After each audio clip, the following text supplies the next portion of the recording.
अस्सलाम वालेकुम व्यूअर्स। जब दिल करे आपका कुछ गर्मा गर्म नया मज़ेदार खाने को तो सिर्फ 10 मिनट में मज़ेदार से स्नैक्स बनाएं। अगर आपने एक बार ये स्नैक्स खा लिए आप खाते ही रह जाएंगे।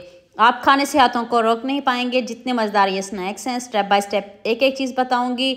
आपने वीडियो को एंड तक पूरी वॉच करना है। तो चलें शुरू करते हैं।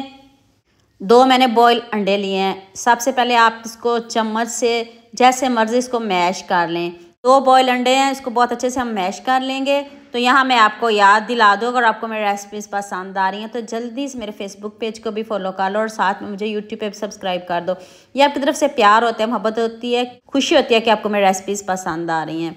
हाफ कप आपने मायोनीज़ ऐड करनी है, थोड़ी सी काली मिर्च स्प्रिंकल करनी है और 2 चुटकी आप इसमें नमक डालिए। ये लीजिए, मज़ेदार से हमारी स्टफिंग रेडी हो गई है और कुछ नहीं आपने इसमें डालना। इतनी सिंपल है, इतनी इजी है कि हर कोई इसको आसानी से बना सकेगा और सारी चीज़ें आपके घर में मौजूद होंगी। ये स्टफिंग ऐसी इतनी मज़े की है कि बच्चे इसको खुश होकर खाएंगे। अब आपने 2 अंडे लेने हैं, एक भी ले सकते हो लेकिन कोशिश करिएगा अगर एक लो तो फिर इसमें थोड़ा सा दूध डाल लीजिएगा। इसमें थोड़ा सा नमक डाल दें, थोड़ी सी चिली फ्लेक्स डाल दें और खूब सारा सब्ज़ धनिया डाल दें। और दूसरी भी हमारी कोटिंग रेडी हो गई है। एक स्टफिंग रेडी हुई है और दूसरी कोटिंग। अब इसको भी अच्छे से मिक्स कर लेते हैं।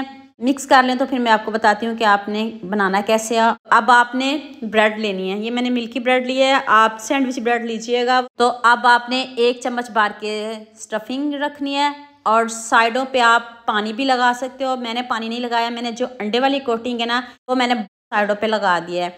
तो आप इसकी जगह पानी का इस्तेमाल भी कर सकते हो। तो दूसरी ब्रेड हम इसके ऊपर रख देंगे इस तरह। तो अब आप कोई कटर ले लें या फिर आप कोई ग्लास ले लें, कोई कटोरी ले लें, कुछ भी ले लें, उससे इजीली ये कट हो जाएगा, कोई मुश्किल नहीं है। तो देखिएगा इधर कितनी मज़े के जो हमारे स्नैक्स हैं ना वो रेडी हैं। आप देखें और खुलेंगे बिल्कुल भी नहीं, आप सॉफ्ट हैं। आपने बस हाथ से इसको ऊपर से हल्का सा प्रेस कर देना है। जल्दी से मैंने सारे स्नैक्स रेडी कर लिए हैं। तो अब अंडे वाली कोटिंग आपने इस तरह इसमें डिप करना है और फ्राई करते जाना है। फ्राई कैसे करना है ये भी अभी बताती हूँ, अभी वीडियो को पूरी देख के जाइएगा। ऑयल ज़्यादा नहीं लीजिएगा, बहुत कम ऑयल में बनाएंगे। ऑयल आपका तेज़ गर्म नहीं होना चाहिए। ब्रेड है बहुत जल्दी जल जाएगी। क्रिस्पी करना है हमने इसको, ज़बरदस्त सा इसका कलर लेके आना है। हल्की आँच पे इसको पकाइएगा। तो लीजिए जी, मज़ेदार से हमारे स्नैक्स रेडी हो गए हैं। अब मुझे जल्दी से ये भी बता दो मुझे किन किन मुल्कों और किन किन शहरों से देख रहे हो। मुझे बहुत खुशी होती है जब आपके फेसबुक और यूट्यूब पर खूबसूरत से कमेंट पढ़ती हूँ।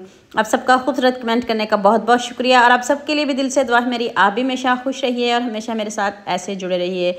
बाकी के भी रेडी कर लूँ मैं, फिर आपको इसकी फ़ाइनल लुक दिखाती हूँ। इससे पहले भी मैंने आपके साथ इस तरह की रेसिपी शेयर की थी, आपने मुझे बहुत ज़्यादा प्यार दिया था। इस रेसिपी में मुझे आप सबका बहुत ज़्यादा प्यार चाहिए। जितने मज़े की ये रेसिपी है, कलर लुक खुद देखिए, बंदे का खुद दिल करता है खूबसूरत कमेंट करने का। अभी मैं आपको करीब से दिखाती हूँ। स्टफिंग चेक कर लें कितने अच्छे से पका है। आपने तेज़ आंच पे इसको बिल्कुल भी नहीं जलाना, हल्की आंच पे बनाइएगा और थोड़े ऑयल में बनाइएगा। आप इसके क्रम्स भी लगा सकते हो लेकिन ऐसे बना के देखिएगा, बहुत मज़े के बने हैं। जल्दी से मेरे चैनल को सब्सक्राइब कर दो।